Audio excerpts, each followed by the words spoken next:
الحمدللہ رب العالمین والصلاة والسلام علی سید الانبیاء والمرسلین اما بعد فاعوذ باللہ من الشیطان الرجیم بسم اللہ الرحمن الرحیم۔ الحمدللہ موسیٰ علیہ السلام کا تذکرہ چل رہا ہے۔ پروگرام الہادی آپ تسلسل سے ملاحظہ فرما ہی رہے ہیں اور فارمیٹ بھی آپ جانتے ہیں کہ کسی ایک موضوع کا انتخاب کرنے کے بعد اس پر آیات قرآنی کی روشنی میں درس قرآن کا اہتمام کیا گیا ہے، اور مختلف ٹاپکس پہ کلام کرتے ہوئے اب جس موضوع پہ ہم کلام کر رہے ہیں وہ حضرت موسیٰ علیہ السلام ہے، اور آپ کی حیات طیبہ اور آپ کی تبلیغ سے متعلقہ جو ضروری امور قرآن عظیم نے ذکر فرمائے ہم وہ آپ کی خدمت پہ بیان کر رہے ہیں، اور اس سے کچھ سیکھنے کی کوشش کر رہے ہیں کہ حکیم مطلق نے موسیٰ علیہ السلام کے بارے میں اتنی کثرت سے جو کلام فرمایا تو یقیناً کسی حکمت سے خالی تو نہیں ہے۔ اس میں بے شمار فائدے ہیں، بے شمار نصیحتیں ہیں، بہت سے اس میں علمی نکات ہیں، ہدایت کے ذرائع ہیں، ہدایت کے اسباب ہیں، انہیں اختیار کرنا، انہیں سیکھنا، انہیں جاننا، اپنے اوپر نافذ کرنا ہمارے لیے انتہائی ضروری ہے۔ تو بات ہی چل رہی تھی کہ موسیٰ علیہ السلام کی اطاعت سے روگردانی کرنے کی بنا پر ان لوگوں پہ اللہ تعالیٰ نے عذاب مسلط فرمایا، تو فرعونیوں نے ایک آپ کی خدمت میں ایک آفر کی، ایک پیشکش کی کہ اگر اللہ تبارک و تعالیٰ آپ کی دعا سے اس عذاب کو دور کر دیتا ہے تو ہم دو چیزوں کا وعدہ کرتے ہیں، ایک آپ پر ایمان لے آئیں گے، دوسرا بنی اسرائیل کو آپ کے ساتھ بھیج دیں گے، رخصت کر دیں گے، اور یہ آپ کی خواہشات ہیں، دونوں ہم ماننے کے لیے تیار ہیں۔ سرنڈر کر دیا گویا کہ ٹھیک ہے جی ہم آپ کی بات مان لیتے ہیں۔ لیکن اللہ تعالیٰ ارشاد فرماتا ہے کہ فَلَمَّا كَشَفْنَا عَنْهُمُ الرِّجْزَ إِلَىٰ أَجَلٍ، پھر جب ہم نے کھول دیا ان سے عذاب کو ایک مدت تک، ہم بالغوہ، ایسی مدت جس تک وہ پہنچ چکے تھے، اذا ہم ینکثون، تو اس وقت پھر وہ پھر گئے، وہ پلٹ گئے اور الٹے قدموں لوٹ گئے، اور انہوں نے انکار کر دیا کہ نہ تو ہم ایمان لائیں گے اور نہ بنی اسرائیل کو چھوڑیں گے۔ تو جب یہ معاملہ کیا تو پھر اللہ تبارک و تعالیٰ نے فیصلہ فرما لیا کہ اب ان کو غرق کر دیا جائے، تباہ کر دیا جائے۔ تو آگے ان آیات میں اسی چیز کا بیان ہے، تو اس سے پہلے یہ دیکھ لیتے ہیں، پھر میں اس پہ تھوڑا سا تبصرہ کرتا ہوں کہ فَانْتَقَمْنَا مِنْهُمْ، تو پس ان پر اظہار غضب کیا ہم نے، فَأَغْرَقْنَاهُمْ فِي الْيَمِّ، تو ہم نے انہیں دریا میں غرق کر دیا، بِأَنَّهُمْ كَذَّبُوا بِآيَاتِنَا، اس سبب سے کہ بے شک انہوں نے ہماری آیات کا انکار کیا، وَكَانُوا عَنْهَا غَافِلِينَ، اور بے شک یہ ان آیات سے غافل رہے تھے۔ وَأَوْرَثْنَا الْقَوْمَ الَّذِينَ كَانُوا يُسْتَضْعَفُونَ مَشَارِقَ الْأَرْضِ وَمَغَارِبَهَا الَّتِي بَارَكْنَا فِيهَا، اور ہم نے وارث کر دیا ایک قوم کو وہ جو اس سے پہلے ضعف میں مبتلا کر دیے گئے تھے، زمین کے مشارق پر بھی، زمین کے مغارب پر بھی، وہ زمینیں جن میں اللہ نے برکت رکھی تھی۔ وَتَمَّتْ كَلِمَةُ رَبِّكَ الْحُسْنَى، اور پورے ہو گئے اللہ تبارک و تعالیٰ کے مبارک کلمات علی بنی اسرائیل، بنی اسرائیل پر، یعنی اللہ نے جو ان سے پاکیزہ وعدے فرمائے تھے سب کے سب پورے ہو گئے، اور وہ وعدہ یہی تھا کہ فرعون سے تمہیں نجات دی جائے گی اور اس زمین کا تمہیں وارث بنایا جائے گا۔ اور اس کا کس وجہ سے یہ تھا؟ ویسے تو یہ اللہ تعالیٰ کی طرف سے ہی ہے، لیکن اللہ نے ایک سبب ظاہری یہ بیان فرمایا، بما صبروا، اس سبب سے کہ انہوں نے صبر کیا، وَدَمَّرْنَا مَا كَانَ يَصْنَعُ فِرْعَوْنُ وَقَوْمُهُ وَكَانُوا يَعْرِشُونَ، اور ہم نے اس تمام کو جو فرعون نے کیا تھا اور جو اس کی قوم نے کیا تھا اسے ختم کر دیا، تباہ کر دیا، اور وہ تباہ ہونے والے تھے، وہ زیر زمین چلے گئے، ختم ہو گئے، برباد ہو گئے۔ تو لہٰذا اب اس میں تھوڑا سا یہ سمجھنے کی ضرورت ہے کہ اللہ تبارک و تعالیٰ نے فرعون کو سنبھلنے کے کتنے موقع عطا کیے۔ پہلے موسیٰ علیہ السلام نے پولائٹلی ایک تبلیغ دین کی، اس نے معجزہ طلب کیا، آپ نے معجزہ دکھایا، اس کے بعد اس نے مزید نشانیاں طلب کیں، وہ بھی دکھائی گئیں، اس نے جادوگروں، ان نشانیوں کو جادو قرار دے کر جادوگروں کے مقابلے میں کھڑا کیا، اس پر بھی موسیٰ علیہ السلام کو فتح حاصل ہوئی۔ پھر موسیٰ علیہ السلام نے عذاب کی خبر دی، اس نے چیلنج کیا، ٹھیک ہے ہم پہ عذاب مسلط کیا جائے، آپ دعا کر دیں، دعا ہوئی، عذاب مسلط ہو گیا۔ پھر اس نے توبہ کی، ایک طرح سے مطلب یہ کہ اقرار کر لیا کہ ٹھیک ہے جی میں ایمان بھی لے آئیں گے ہم لوگ اور بنی اسرائیل کو آزاد بھی کر دیں گے۔ یہ دعا بھی موسیٰ علیہ السلام کی مقبول ہو گئی، لیکن اس کے باوجود سلسلہ سرکشی ختم نہ ہوا۔ اس سے معلوم ہوا کہ جو لوگ مسلسل بدبختی کا شکار ہوتے ہیں اور اللہ تبارک و تعالیٰ کی طرف سے ڈھیل دی جانے والی ایک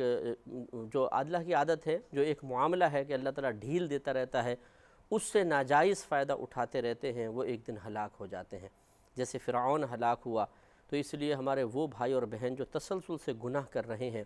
تسلسل سے اللہ کی نافرمانی کر رہے ہیں، اور ان نافرمانیوں کے جواب میں تھوڑا بہت دنیا کا فائدہ، تھوڑا بہت دنیا کا مال و متاع، تھوڑی سی عیش کوشیاں، آسانیاں، سہولتیں حاصل کرتے ہوئے اپنے آپ کو دیکھ رہے ہیں، تو یہ ہرگز نہ سمجھیں کہ اللہ تعالیٰ آپ کی گرفت کرنے پر قدرت نہیں رکھتا ہے۔ ایسا ہرگز یہ سوچنا بھی نہیں چاہیے، معاذ اللہ ثم معاذ اللہ، کہیں لاشعور میں بھی یہ بات نہیں ہونی چاہیے کہ ہم نے اپنی عقل کے ذریعے معاذ اللہ ثم معاذ اللہ اللہ کی شاید تقدیر کو بدل دیا ہے۔ اللہ تعالیٰ جو گرفت کا امکان پیدا کرتا ہے، ہم اپنی سمجھداری سے اس امکان کو ختم کر دیتے ہیں۔ ایسی بات نہیں ہے۔ اللہ تبارک و تعالیٰ کو کون شکست دے سکتا ہے؟ ہمارے پاس جو عقل ہے اور اس کا استعمال ہے، یہ بھی اللہ تبارک و تعالیٰ کا عطا کردہ ہے۔ چاہے تو عقلوں کو سلب کر لے، چاہے تو اس کے صحیح استعمال سے انسان کو دور کر دے۔ اللہ تعالیٰ ہر چیز پر قدرت رکھتا ہے۔ تو یہ تسلسل سے جو اللہ تعالیٰ کی مہلت دینے والی عادت کریمہ ہے، اس سے جس نے ناجائز فائدہ اٹھانے کی کوشش کی، وہ شخص ہلاک اور برباد ہو جائے گا۔ لہٰذا ہمیں بھی بعض اوقات پے در پہ تنبیہات ملتی رہتی ہیں، ہمیں بھی ہوشیار کیا جاتا ہے، ہمیں بھی اللہ تبارک و تعالیٰ کسی نہ کسی ذریعے سے اشارے فرماتا ہے، لیکن جب ہم اس کو قبول نہیں کرتے تو پھر تباہی ہماری طرف بھی مکمل طور پہ متوجہ ہو جاتی ہے، اور پھر کوئی ساتھ نہیں دیتا، پھر انسان ہلاک ہو جاتا ہے۔ لہٰذا جب اللہ تعالیٰ نے تسلسل سے فرعون کو سنبھلنے کا موقع دیا اور یہ نہ سنبھلا، تو آخر اللہ تعالیٰ نے موسیٰ علیہ السلام کو حکم دیا کہ آپ اپنی تمام قوم کو لے کر نکل جائیں۔ راتوں رات سب بنی اسرائیلی، وہ کوئی ان کا جشن تھا، اس میں وہ تھکے ہارے سوئے۔ موسیٰ علیہ السلام اپنی قوم کو لے کر نکل گئے۔ ان میں سے کسی فوجی کی آنکھ کھلی، اس نے محسوس کیا کہ یہاں لوگوں کی کمی ہے، دیکھا تو موسیٰ علیہ السلام غائب تھے، اس نے شور مچا دیا۔ اب دیکھیں جب ہلاکت کا موقع آتا ہے تو کس طریقے سے عقلیں سلب ہو جاتی ہیں کہ فرعون اگر چاہتا تو بادشاہ تھا، اپنے سپاہیوں کو بھیجتا کہ پکڑ کے میرے پاس لاؤ، لیکن جب اللہ تعالیٰ کا ارادہ کار فرما ہو تو یقینی سی بات ہے کہ پھر اس کے ارادے کے موافق سب کی عقلیں استعمال ہوتی ہیں، طبیعتیں، کیفیات اللہ تعالیٰ کے ارادے کے مطابق پھر کام کرنا شروع کرتی ہیں۔ اللہ نے اس کے دل میں یہ خیال ڈالا کہ مجھے خود بھی جانا چاہیے۔ ٹوٹل ایک ایک آدمی کو اس نے کہا کہ نکلو اور ان کو پکڑو، اور خود بھی نکل کھڑا ہوا۔ وہاں پہ اللہ تبارک و تعالیٰ نے دریا کے پاس جب موسیٰ علیہ السلام پہنچے تو آپ کو حکم ارشاد فرمایا کہ آپ اپنا عصا مبارکہ ماریے،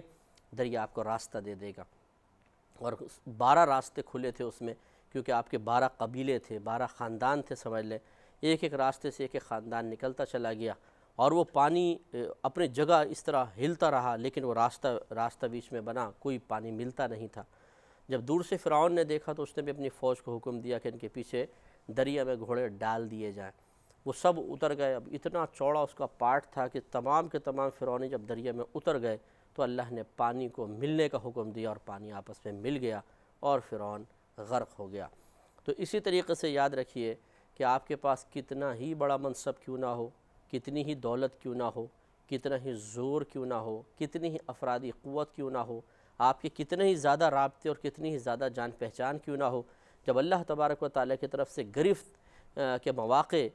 فراہم کیے جاتے ہیں، اللہ تعالیٰ گرفت کا ارادہ فرما لیتا ہے،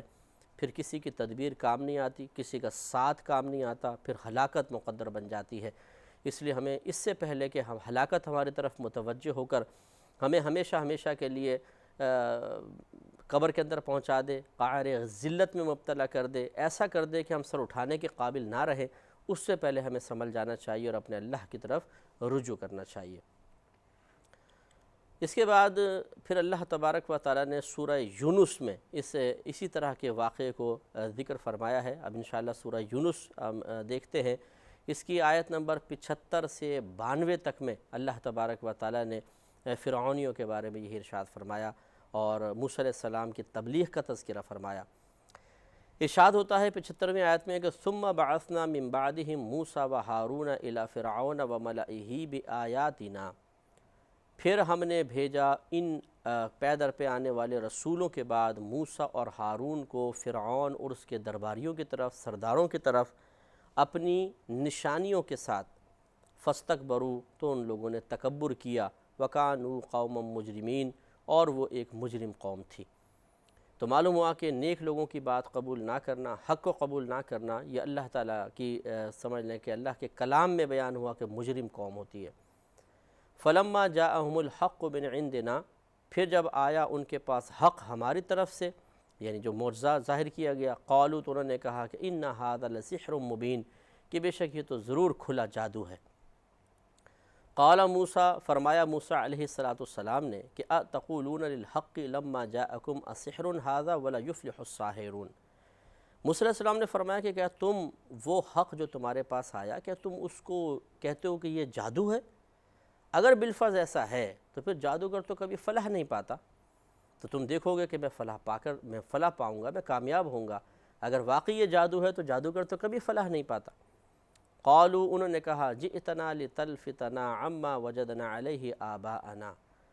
فرعونیوں نے ہدایت قبول کرنے کے بجائے کہا کہ کیا آپ ہمارے پاس اس لیے آئے ہیں تاکہ آپ ہمیں اس سے ہٹا دیں، اس سے دور کر دیں جس پر ہم نے اپنے آباء و اجداد کو پایا ہے۔ وَتَكُونَا، اور آپ اس لیے آئے ہیں تاکہ ہو جائے لَكُمَ الْكِبْرِيَاءُ فِي الْأَرْضِ، تاکہ تم دونوں بھائیوں کے لیے زمین میں ایک بڑائی، ایک بادشاہت تمہیں حاصل ہو جائے۔ وَمَا نَحْنُ لَكُمَا بِمُؤْمِنِينَ، ہم تم دونوں پر ایمان لانے والے نہیں ہیں۔ تو یہاں پر اس آیت میں بھی ذرا تھوڑا سا غور فرمائیے کہ بعض اوقات ایک بالکل حق چیز ہمارے سامنے ہوتی ہے، باطن اس کا اقرار کر رہا ہوتا ہے کہ یار بات بالکل ٹھیک ہے، بالکل حق ہے، لیکن جب بدبختی انسان پر غالب آتی ہے تو انسان اس حق کو بھی قبول نہیں کرتا ہے، جیسے یہ معاملہ ہوا۔ اور اسی طرح ہمارے نبی کریم صلی اللہ علیہ وسلم کی ذات گرامی، جو اللہ تعالیٰ کی طرف سے ایک عظیم نشانی بھی تھی، سراپا برکت تھے، اور بہت سے آپ نے معجزات بھی کفار کو دکھائے، لیکن وہ نہ مانے، اور حتیٰ کہ اسی طرح کفر کی حالت میں دنیا سے رخصت ہو کر ہمیشہ ہمیشہ کے لیے جہنم میں چلے گئے۔ تھوڑا سا غور کریں کہ ہمارے اندر بھی کہیں یہ عادات و اطوار تو نہیں ہے کہ ہم بھی اپنے اطراف میں بہت سے نیک لوگوں کو دیکھ رہے ہوتے ہیں، ان کی پاکیزہ باتیں سنتے ہیں تو وقتی طور پہ اثر بھی ہوتا ہے، گناہوں کا احساس بھی ہوتا ہے، ذہن میں الجھن بھی پیدا ہوتی ہے، ایک پریشانی بھی پیدا ہوتی ہے، طبیعت میں اخروی گرفت کا احساس کر کے ایک بے قراری بھی پیدا ہوتی ہے، لیکن ہم اس احساس کو، اس بے قراری کو، اس پریشانی کو، اس طبعی انتشار کو دبا لیتے ہیں، اور ہم ہدایت کی طرف نہیں آتے ہیں، بلکہ اپنی کیفیت کو بدلنے کے لیے دوبارہ گناہوں کی طرف مائل ہو جاتے ہیں۔ تو اسی طرح جس طرح ان لوگوں نے حق کو دیکھنے کے باوجود اس کے ساتھ ٹال مٹول کی، ہم بھی ایسا ہی کر رہے ہیں۔ خدا نہ خواستہ ایسا نہ ہو کہ اسی غفلت میں اچانک موت کا فرشتہ ہمارے دروازے زندگی پر دستک دے، تو پھر سوچئے کہ ہمارا کیا ہوگا، مرنے کے بعد پھر اللہ تعالیٰ کی بارگاہ میں کس طریقے سے جواب دہ ہوں گے۔ دوسری بات یہ کہ انہوں نے کہا کہ تم دونوں اس لیے آئے ہو تاکہ ہمیں اس طریقے سے، اس راستے سے ہٹا دو جس پر ہم نے اپنے آباء و اجداد کو پایا ہے۔ حالانکہ آباء و اجداد ان کے بت پرستی کر رہے تھے، تو انہوں نے اپنے آباء و اجداد کے طریقے کو کہا کہ یہ صحیح ہے، اور تم دونوں ہمیں اس طریقے سے ہٹانا چاہتے ہو، کیونکہ جو خاندان میں، ایک برادری میں ایک چیز چلتی چلی آ رہی ہو، اپنے جن کو ہم بڑا سمجھتے ہیں ان سے ایک چیز منتقل ہوئی ہو، تو یہ ایک طبعی تقاضا ہے، ایک فطری تقاضا ہوتا ہے کہ انسان یہ سمجھتا ہے کہ بس یہ صحیح ہے، یہ حق ہے۔ اور چونکہ ہم بچپن سے جوانی تک ان چیزوں کو دیکھتے رہتے ہیں، تو پھر ہم یہ جاننے کی زحمت ہی گوارا نہیں کرتے کہ صحیح بھی ہیں یا نہیں ہیں، بلکہ اس اعتماد پر کہ چونکہ ہمارے بڑوں سے منتقل ہو کر آئی ہے، صحیح ہوگی، ہم ایک غلط چیز کو بعض اوقات اپنا کر رکھتے ہیں۔ بلکہ اگر کوئی نشاندہی کرنے کی کوشش کرتا ہے کہ آپ کے خاندان کی رسم ٹھیک نہیں ہے، آپ کی برادری کا یہ قانون مناسب نہیں ہے، تو ہم فوراً اپنے آباء و اجداد پہ غور و تفکر کرتے ہیں، اور ان کے طرز عمل کو دیکھ کر اور ان سے جو جذباتی وابستگی ہے اس کے تقاضے کے تحت سامنے والے کی حق بات کا انکار کر دیتے ہیں۔ جی آپ پتہ نہیں صحیح کہہ رہے نہیں کہہ رہے، بہرحال ہم نے تو اپنے بڑوں کو ایسے ہی کرتے ہوئے دیکھا، مجبور ہے جی، ہم کچھ نہیں کر سکتے جی، بڑوں کو ایسے دیکھا۔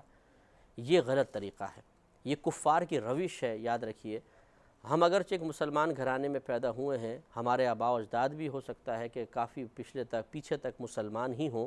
لیکن ضروری نہیں ہے کہ مسلمانوں کی ہر رسم درست بھی ہو، ہمارے خاندان میں جو کچھ ہو رہا ہے وہ ٹھیک بھی ہو۔